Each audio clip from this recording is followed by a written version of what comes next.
minutes until we start, please.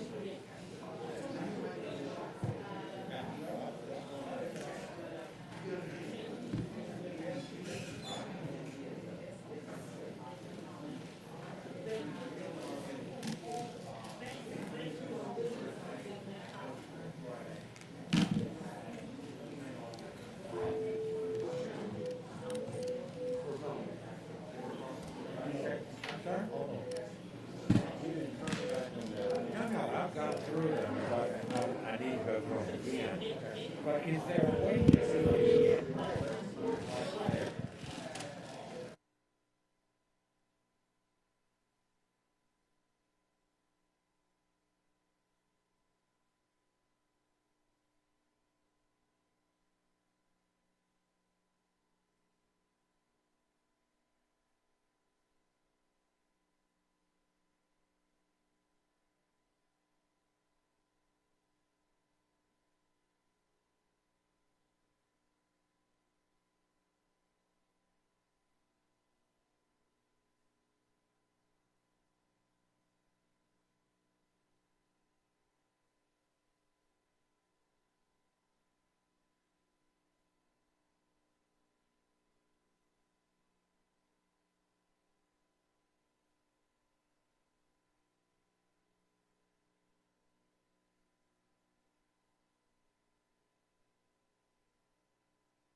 It is more than that.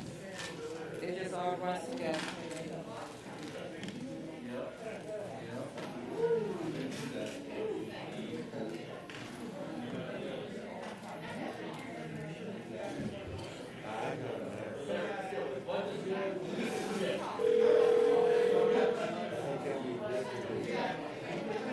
Good morning, sir.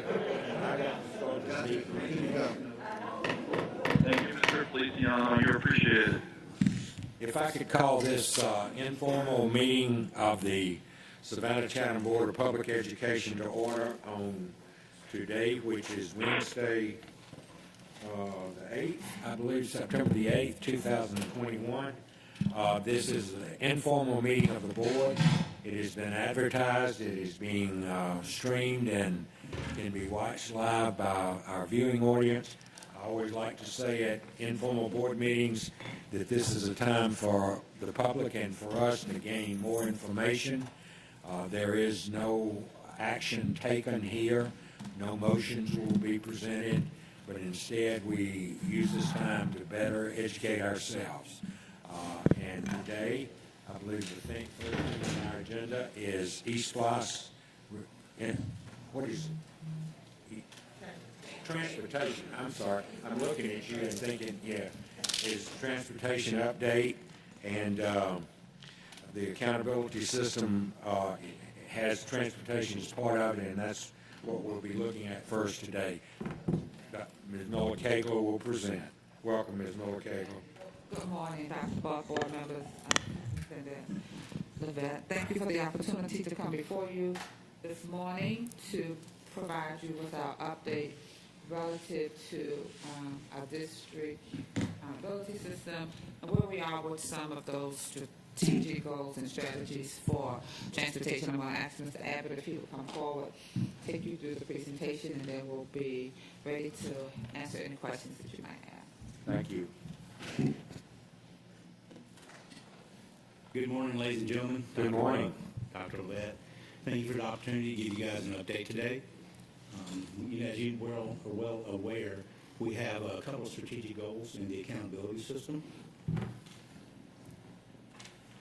And those are centered around cost saving, efficiency, and CDC awareness and mitigation strategies as it relates to our staff and students. A lot of the mitigation strategies go for just sanitizing the buses. We instructed and mandate that the drivers spray in between routes, high touch areas. And then there's a group that works on the lot. When they get back, they're sanitizing teams, and they will spray and fog the buses after the morning runs and then again after the evening runs. Air circulation is recommended. We're in the process of acquiring 50 bipolar ionization units to test them on the buses to see if they actually could produce enough ionization for mitigation purposes. So we're in the process of that. Students are required to wear masks, and the bus, if someone says there's not enough masks on the bus, I'm going to question them because we got them stacked, eyeball high. So drivers are handed, if they have asked for anything, they're given everything that they need, and that's covered. There's a litany of things that we provide for drivers and monitors, everything from masks, face shields. Even the sped drivers and attendants are offered surgical gowns and working in close proximity to the special needs students, wheelchairs. A variety of disinfecting sprays, liquids, and hand sanitizer. You see a picture there of the hand sanitizer mounted in the bus for students. Additional measures include seating charts, video footage, and that video footage comes in handy sometimes for contact tracing because when we have to split routes and do things like that, seating charts get a little bit put to the side when we're short drivers. So the fallback and probably the most accurate thing sometimes is to give that footage to the schools. The seating capacity this year, you see that for the 84 passenger, it's going to be 65 K-8 and elementary, and then 53 middle and high school. And I've been out to the schools, been to several schools, and the most students I've seen get off a bus this year is 38. 72 passenger, you see that what the load capacity is, and those may vary a little bit because if they're siblings, we let them sit real close together. We may put three brothers in a seat if they're in the same family to allow space and in that order. The load size may fluctuate a little bit, to my knowledge, and we're investigating a couple of complaints where the buses have been, told that overcrowded. I've seen 2 of the complaints come through. They were not. I just think that a lot of kids last year got used to having space, and this year they're a little closer together, so it seems like the bus is full. I'm investigating one right now for a complaint. I'm waiting on the footage. So we take that very seriously. We don't want a bus to be overcrowded. That kind of goes against what we want to do for safety. The bus sanitation and accountability, people go, well, how do we know you're doing what you're doing? So what we've come up with for our process is our lot monitors will pull 2 videos a day, and they'll give them to 2 of my directors. And those directors review that footage to see if the bus driver and monitor are doing what they're supposed to be doing in between the runs. And then also for those folks who are supposed to be doing it on the back end of each run and fogging the bus. That goes onto a log, and if there's something noted as a discrepancy, the field supervisor is notified, says, hey, take a look at this footage. They missed a step here, and that's logged. Then for any discrepancy that we see, we make a note and pull that video from that bus again to do a check. Yeah. So we take that very seriously. It goes into a log. They take snapshots like you see right there to go in to say, hey, we're doing what we're supposed to be doing. And on the log, if we note something, we're taking corrective action. So I guess we need to talk about ridership now. can tell you that the ridership, you look at the numbers, they're down. And it's kind of perplexing. You wouldn't think with everybody going back to school that the numbers would be looking so low. But it's been a difficult nut to crack in the sense that you have 3,000 to 4,000 kids quarantined every day, and that's a rolling pattern. It's real hard to say, hey, are you riding the bus or are you riding the bus? So we started looking at the low-hanging fruit. And the low-hanging fruit are the ones that we're marking that have not ridden since the start of school. Okay? So we've started reaching out to them, giving the parents calls. Some parents said, hey, my kid's been in the hospital for a while. Yeah, as soon as they get out, they're going to ride the bus. Thank you. And we've had about 2,800 parents called, and about 1,400 more have opted out. So we're starting to wean those out. And, you know, it's not an easy process right now. I found out through calling some of my colleagues from similar systems, they're facing similar situation as well. Like, you know, say, hey, Paul, we don't have kids riding. We just don't. I can't explain it. I said, well, okay, I understand what you're talking about. So you can see that we're at, on any given day, about 6,800 students on 831. The number of eligible families that are not riding basically are 10,537. We've contacted about almost 2,800 of them, you can see. Our current driver strength is 245, 140 monitors, and 223 routes.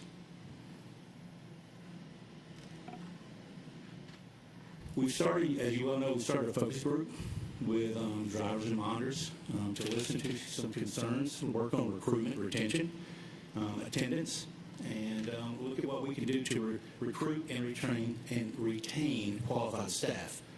So we've created a survey, and we've done some data collection. Mr. Feliciano's group has helped us put together a survey.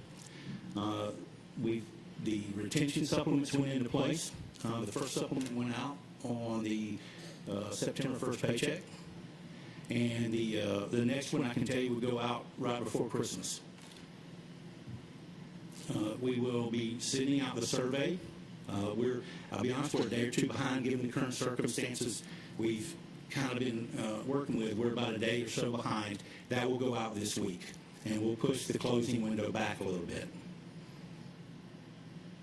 We'll calculate the results. We will do that as a group with Ms. Miller-Kayler, and then kind of take those results, go back to the focus group, and go, here's what most of you guys say, here's what most people want. And we can take that and then, move forward with some more recommendations or adjustments to make them happier to stay and more people to come.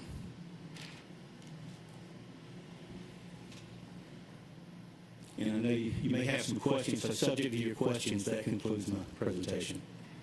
Questions of board members? Dr. Howard Hall?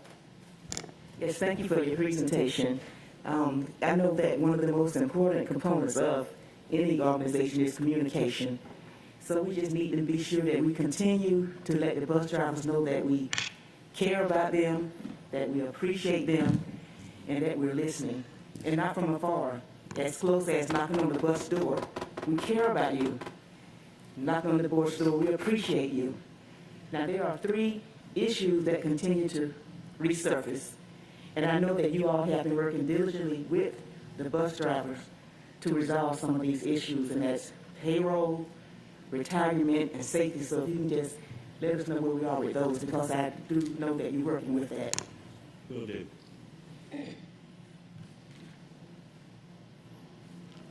Ms. Grabowski? Oh, I'm sorry, you want to? Yes. I thought. Go ahead, ma'am. Thank you, Dr. Howard Hall. We have been working with the bus drivers, and we do appreciate them, and we tell them that frequently. And as I mentioned earlier this week in my conversations, the only place my telephone number is not is on a billboard. Every one of them have access to me 24/7, and some of them use it. And those who don't use it, that's their choice. So we make ourselves available to them because we recognize that they're the first district employee that they see in the morning. It's the bus drivers. So we value the services that they provide. And it's a critical service to the district, and we never take that for granted. But that's a two-way street also. So we continue the lines of communication as it relates to those three areas that you made reference to. One is the pay system, and we have been working, even though that's a term that they don't think that we should use, but it's a fact that we continue to work. We've actually had a couple of teams calls where I included Mr. Ray, Mr. Jackson, and their team as well to make sure that we are addressing their concerns and they understand our current configuration as it relates to how payroll is processed. We're continuing to vet those options for us, how we could meet those needs, because we have over 5,000 employees, and being able to take just one group of employees out, it's a challenge, but the superintendent has tasked us with coming up with some options for consideration, and we'll be doing some testing. The third one, relative to retirement and pension, we're under teacher retirement. And then there is a public school employee retirement.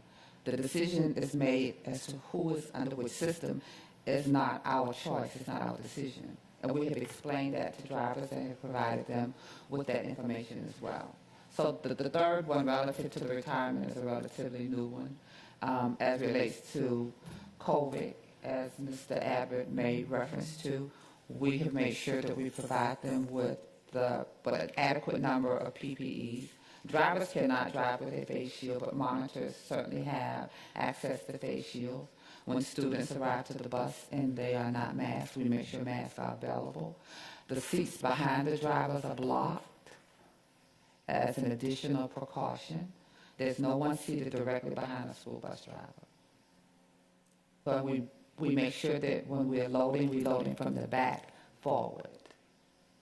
So all of the mitigation strategies that we can put in place, not only to protect the drivers on the bus, but when they're not on the bus. We social distance them in each of the park outs as well. We continue to address those. Whatever those needs that we can meet, we make sure that we meet them. So we'll continue to work on those efforts. You heard Mr. Abbott make reference to the ionization system. The air conditioning systems are operating on the bus, and we make sure, based on the weather, we're not going to have the windows down, all the way down if it's raining, but we operate the buses with the windows down when they're driving as well. So we'll continue. Relative to contact tracing, we'll make sure they understand what that process is. We will post our flow chart that we use, so they'll be well aware of what that is. And any time that they want us to schedule a Teams call to go over with them, we'll make ourselves available. Before I call on Ms. Grabowski, Dr. Hoskins-Brown, and Ms. Hall, I just wanted to respond briefly and say how much I appreciate what all of your team has been doing, not only for the bus drivers, but for all of our school members in terms of safety and providing the equipment needed and providing all of the things that do the best job we know how to do to keep everyone safe. We all know that all of that really stands for naught as long as people are not vaccinated. And I feel that I must say that because vaccination is still much more effective than all the safety equipment in the world can be. And Dr. Howard Hall, with all due respect to you as a board member, a fellow board member, when you say, we are listening, we continue to listen. I am one board member.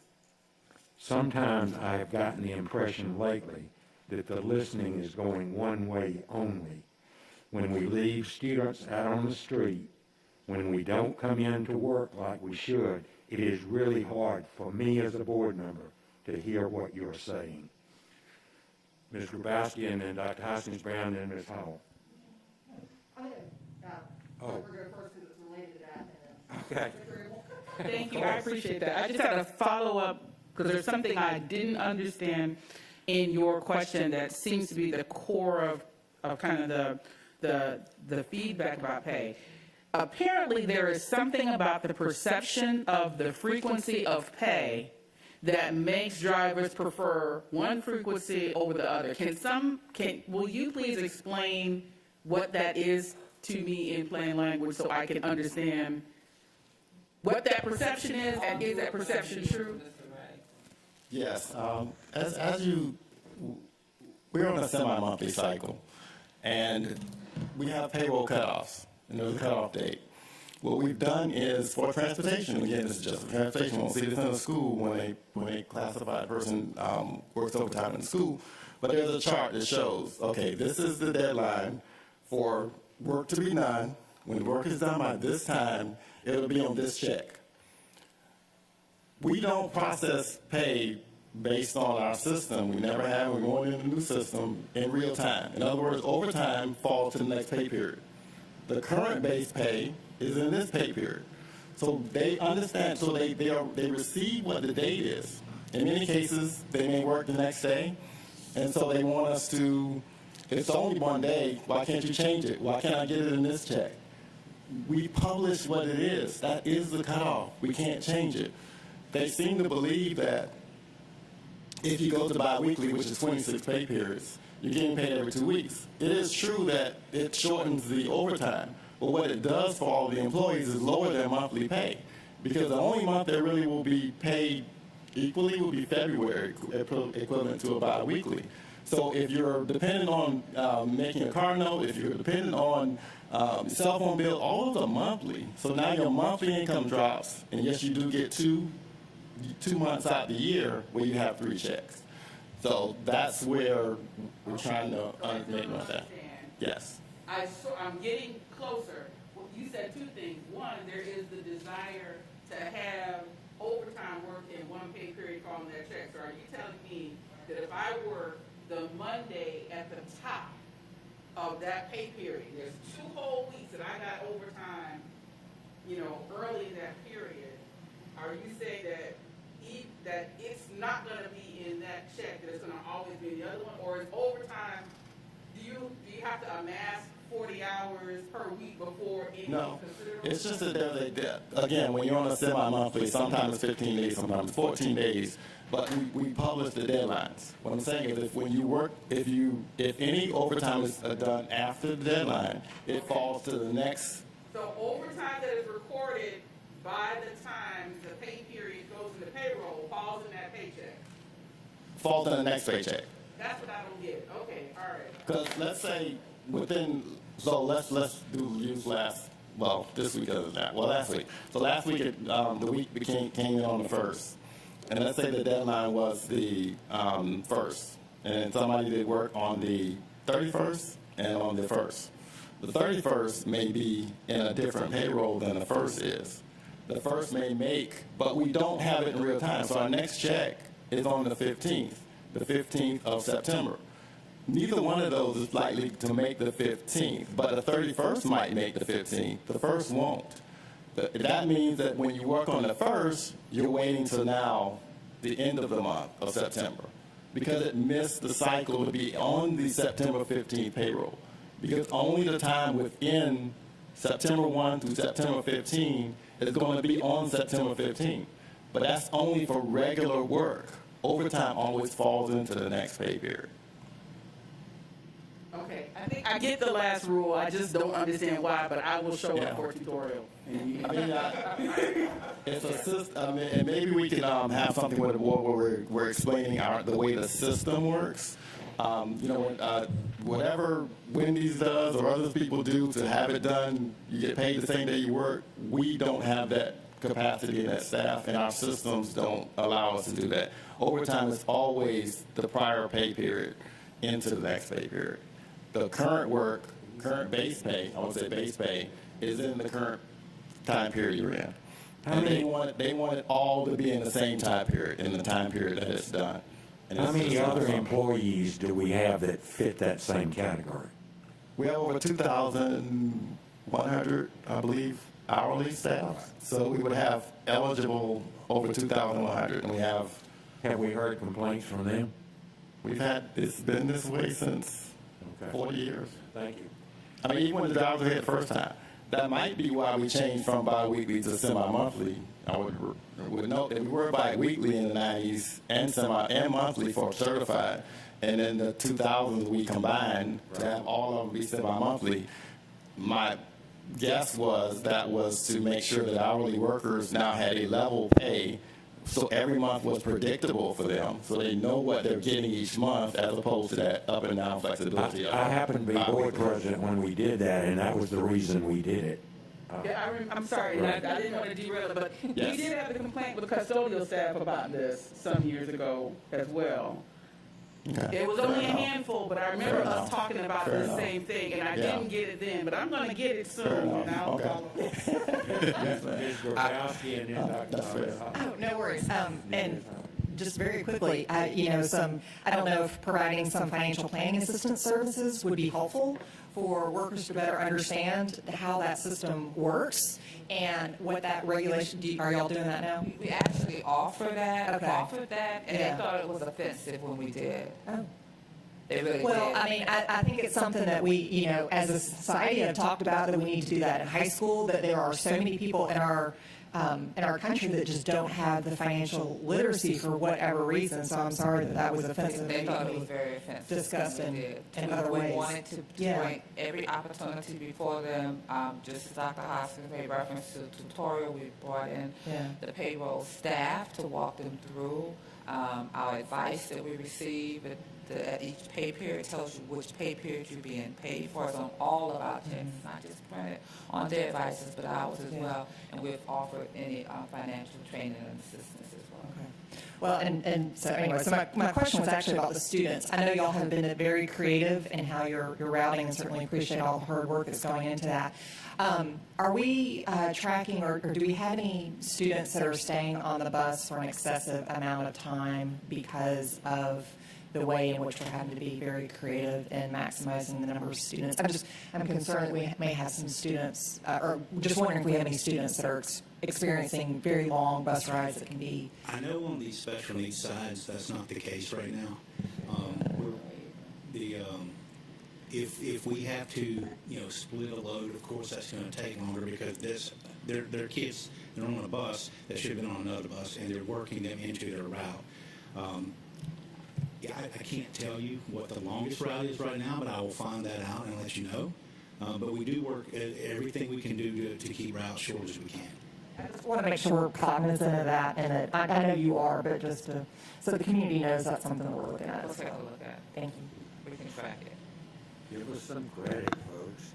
Ms. Hall, please. Well, Mr. Abbott, on the news last night, of course, they featured a parent whose child was that very victim who had been on the bus for hours. So we do need to look at that, because it certainly was on the news last night. I wanted to thank the coaches who came to our Yes, rescue. ma'am. Thank you. Please let them know.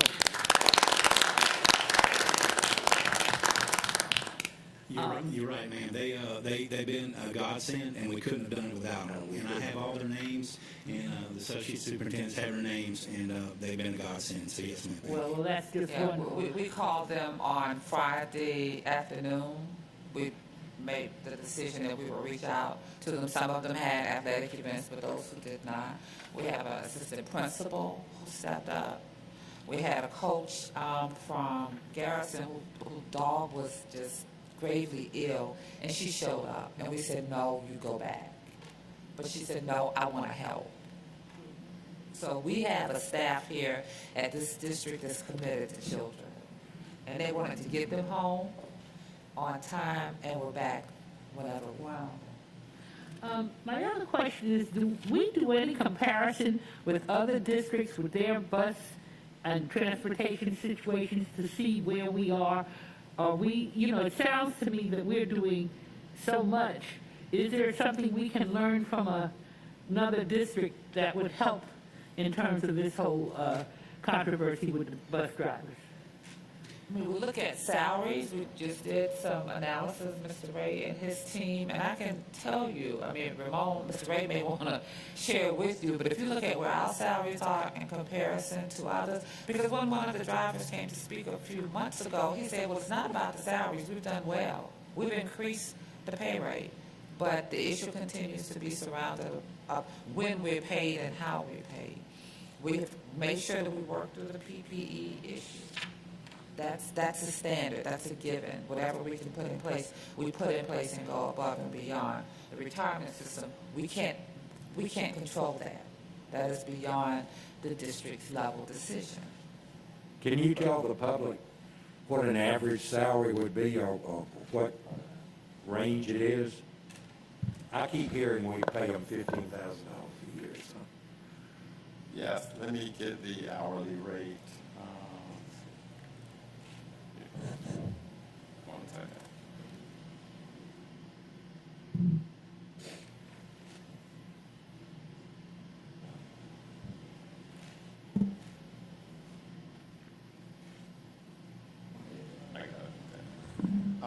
So yes, and I need to, these are hourly rates, so I can translate those and give that to you a little bit later, but for last year this time, the average salary of a driver was $18.36.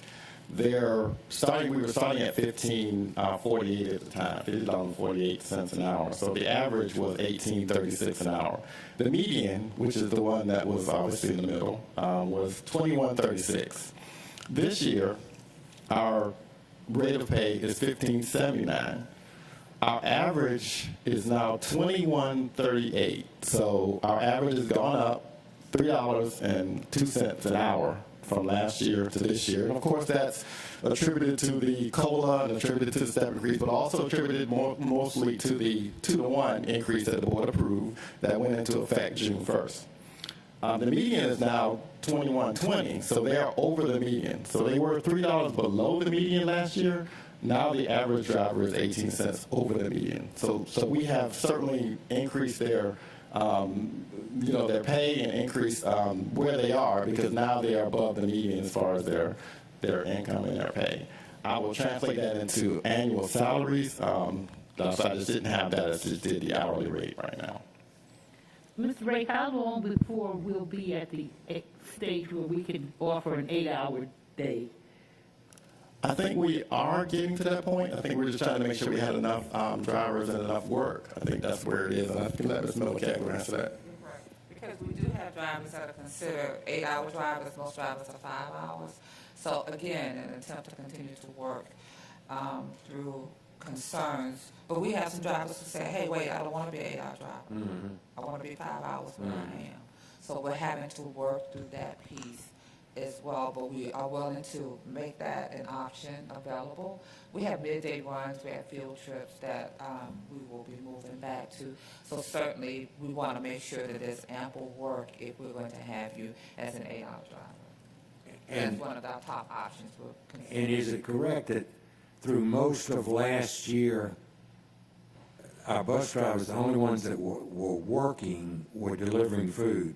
They were all. Drivers were continuing to work through the pandemic. They assisted school nutrition with meal delivery, right. Worked in other areas throughout the district. They continued to work the entire time. We did not have and to they pay got off. paid. They got paid. They were not furloughed. They were not laid off. They continued to work every day during the pandemic. Can I add something? Well, go ahead. I just wanted to say that the crux of the problem is that the bus drivers were accustomed to being paid from a private company for the past 20 years or so, or maybe 15, anywhere between 15 and 20 years. So when it became in-house, they had to adjust, and that's the problem. The other employees never worked for a third-party entity, so they are accustomed to how they're being paid. So that's basically the issue with why there's a concern with payroll, because how they were being paid at one time as opposed to how they're being paid now. Thank you, ma'am. Ms. Hines has had her hand up for several days. They complained then when we were under the other system. They complained then, so it goes back quite a distance. I do have a couple of questions I need a little clarity on. Ms. Abbott, thank you for the report. Did I see this correctly in the paper concerning that one of the stipulations that the drivers wanted was you to go back and pay into the retirement system from previous years, from other places or something? Did I see that wrong? Can somebody explain it to me? Oh, No, that was correct. That's what you saw. wow. Okay. I was going to say, Ms. Hines, good morning. Yes, Mrs. Melakegler and I have been in conversations where repeatedly we've been asked to have the drivers moved over to the teacher retirement system, which of course we do not control. But secondly, we have been asked directly to have the district pay for the years that those drivers had operated under a private company, which we of course are not able to do that. So that was a voiced concern, was repeated several times. Okay, is that with that, because I have a question, yes. Okay, well, winter is coming, and I know we do adjust the windows on the buses to allow for circulation, so how do we plan to do this, or how do you do it when it rains, and how do you plan to do it during the winter months when it's very cold? Well, I will research that because, the number one thing is to lower the windows, but then the other part of that, kids are going to say I'm cold. So let me research. Can I research that for you from a medical standpoint, CDC standpoint, for winter guidelines on that for you? Thank you very much. Mm-hmm. Thank you. Dr. Hoskins-Brown, please. Thank you. I just wanted to ask, what is the union's role and position in this situation? I know we have a union, so is this a union position that we're dealing with, or have they weighed in any way? Are they participating in this? In regard to the work stoppage? Yes. According to the union representative, the regional president, Mr. Higdon, reached out to us and informed us that it was a non-sanctioned union work stoppage. So these are union members that are not working under the direction of the union authorities? Correct. They did not, the union did not sanction, the Teamsters did not sanction the work stoppage. Thank you. Any other final questions? Mr. Cashmore. On that note, correct me if I'm wrong, but we don't have an agreement with the union. Right. We talk to Right. union representatives as a courtesy and also because it helps facilitate communication. We're not bound by any collective bargaining agreements or anything. Thank you, sir. You're correct. As a courtesy, whenever they reach out to us, we make ourselves available for discussion, just as we have in the last couple. Yes, Dr. Buck, I wanted to just add one more thing as I was thinking about the payroll as we were discussing the time frame. We also have a mainframe system. It's not going to change it much, but we have to cut off payroll 7 to 8 days before we actually have the pay. So in other words, the 15th is done, so we have September 15th is the next date. We just ran payroll, I think, yesterday, on Monday. So that's what you're also looking at, is they don't see that understanding that we have the cutoff also 8 days before the actual date that the pay is run. Just because. It's the volume. We have to check. There's a lot of vacation leave. There's sick leave coming through. There's a lot of things coming through that we have to verify. Right. Ms. Mulcahy. And not to cast any dispersions, and your folks make adult decisions, but, we thank the coaches, but the drivers who came to work, some of them operated 3 and 4 routes. Right. They were bringing their buses back in and said, no, give me 2 more. There was an effort to make sure we could get our kids to school, and we thank the parents in the community for their support, and we have to thank that staff. We had customer service. We just reconfigured the entire operation to do what we had to do. Thank you. We appreciate that. Any final? But I just want to say, I guess, at any point, some bus drivers might decide to activate a work stoppage. So you have this system in place now. So 2 weeks from now, if this were to happen, you can go right into your... Yes, ma'am. I have a master list now. Yes, ma'am. Any other final comments? We still have other business. Well, let me ask Since we have new bus drivers coming on, will there be some suggestion in that they felt that they were belittled when you asked them to deal with the seminar dealing with how they are paid? Will the new bus drivers that eventually join with us have an opportunity to someone explain to them how our system works with the pay? And that is done through HR also. So that's an onboarding that happens in the beginning. So they understand, but then when you get inside and you communicate, that's kind of what may happen to some. But we don't see a lot of that with the new drivers. I think it's more it's the other drivers that we have. The other thing I want to add, as we start expanding the idea of the coaches, we will be exploring options to make sure we are training our existing staff. So we may have other existing staff in our buildings that want a CDL, but have a different thought where it's not their primary job, it's just a backup. So many of them may want to do that to get a backup to be in the backup process for the CDL as we were just mentioning. So that's something you'll see us rolling out soon, is to make sure we're doing that, because we do have staff in the building that would like to do that. So, and like to be on call in the situation that we have. So we are preparing for the future, as you were mentioning. Ms. Hall, I think that'd be a great part-time job for you. I thought about it, except they said you have to learn how to climb under the bus and all that to get to CDL, and that was a little too far. Mr. Cashmore, and then we need to move. So I appreciate everyone's efforts and information shared today.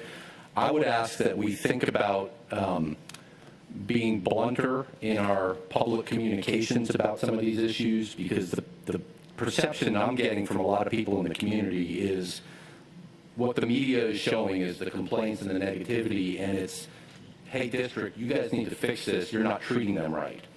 And I am 100% about listening to employees and trying to work through issues. I'm not saying we ignore or that we don't engage in ongoing discussions.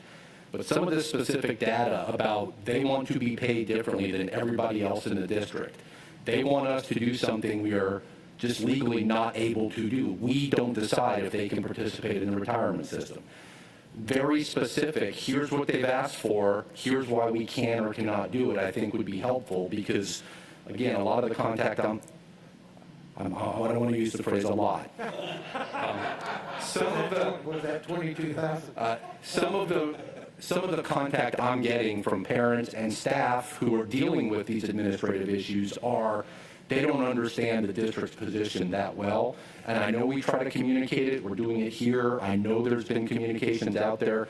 But I think we need to be more strategic and forward and proactive in communicating the specific issues, so that when we communicate to the public, we can say we're listening, we're working with our employees, but some things we just can't do. Thank you. Thank you. Thank you very much for your report. Ms. Miller-Kegler, thank you again for, I understand that, you and your staff and you and the superintendent are seeing dawn's early light most mornings now, and I really appreciate what you've done to keep us moving. Thank you. I would have to tell you, I've known you a lot of years. I would expect no less from you, so that's the highest compliment I can give. Mr. Jackson, how are you, sir? Pretty good. How's everyone this morning? You have the CDL? Yet. Not yet. And if I can get my presentation to come up, I'm going to ask Ms. Feliciano to come assist me, if you don't mind. Oh, never mind. I got it. Thank you.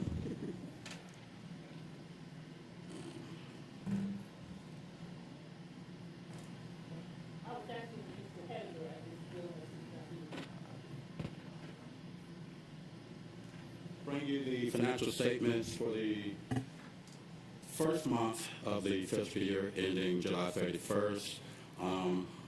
For most of the veteran board members, you're aware that the first couple of months of the year, we have some expenditures that we incur that are for goods and services that took place before June 30th. So in the first 2 months of the fiscal year, we actually moved some of those expenditures back to FY21. We also have revenue that we receive for property taxes during the months of July and August, and that revenue also is added back to FY21. So as you look at the financial statements, there's not a lot of activity during the month of July. It would be the same thing for the month of August. We're through about 10% of the school year.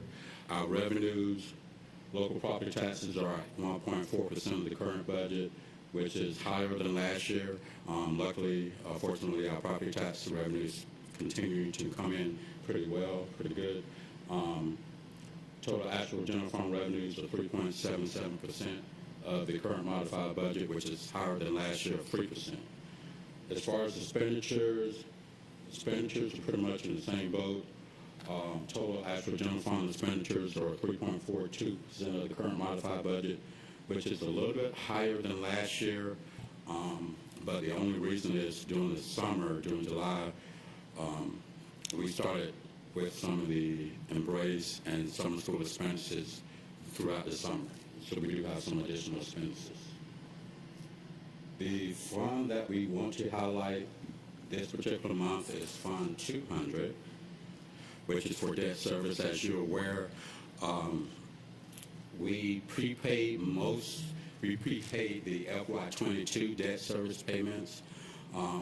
As I mentioned before, within the next couple of months, I will bring a board agenda item to pay the remaining debt service. And the only debt service we have is just for bus leases that we purchased, buses that we purchased some years ago. We have about 3 years of actual lease payments, but we want to go ahead and pay those off early, and we would truly be debt-free. Through East Plus, we paid off bond debt that we used for capital projects and construction, but we did have some debt that we used for bus leases. That's important. Thank you. Yes. The other fund that we continue to monitor is school food service. We're currently showing a net profit for the month of $292,000. For the year, we still included $3.1 million of an operating transfer from the general fund. But we anticipate the next couple of months should be fairly well. The income stream is going to be a little different for food service because most of the revenue will come from federal food reimbursements because all the students can eat free now. So we won't have that local revenue, that stream that we've been seeing in the past. So it should be pretty stable as we go through the fiscal year. At this time, are there any questions about any of the other funds? Like I said, still early in the year, we're just begun our audit process for the year. The external auditors are coming in to do their work.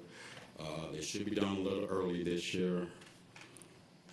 This is September, October. Normally they finish up late November, but we're hoping they can finish by the beginning of November. But again, we do have a couple of, we know we're going to finish pretty good with fund balance for FY21, but we do have some items that we want to go ahead and take care of and get that out of the way. Fortunately, we have the fund balance to do some one-time expenditures, and we want to go ahead and bring that to the board soon. Any questions? Any questions? Ms. Hines? A question, page 31. Under beginning cash balance, the balance there, no, I'm sorry, down at the bottom, the $10,100,858, does this count for property taxes for June 2021? The last figure under total? Oh, that's for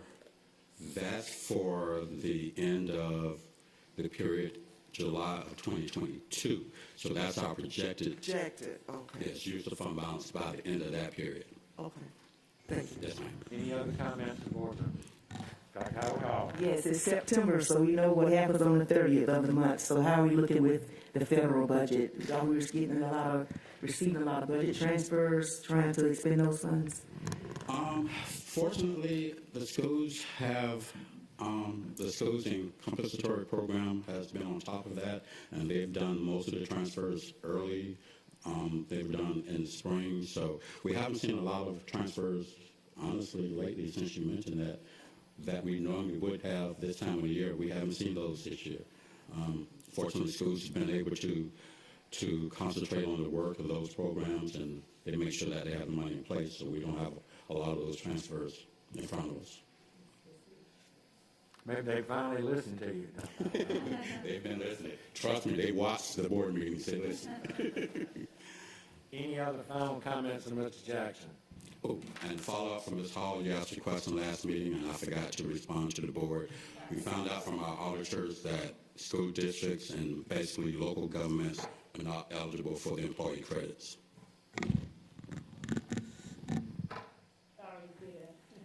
Where are you? Any other comments?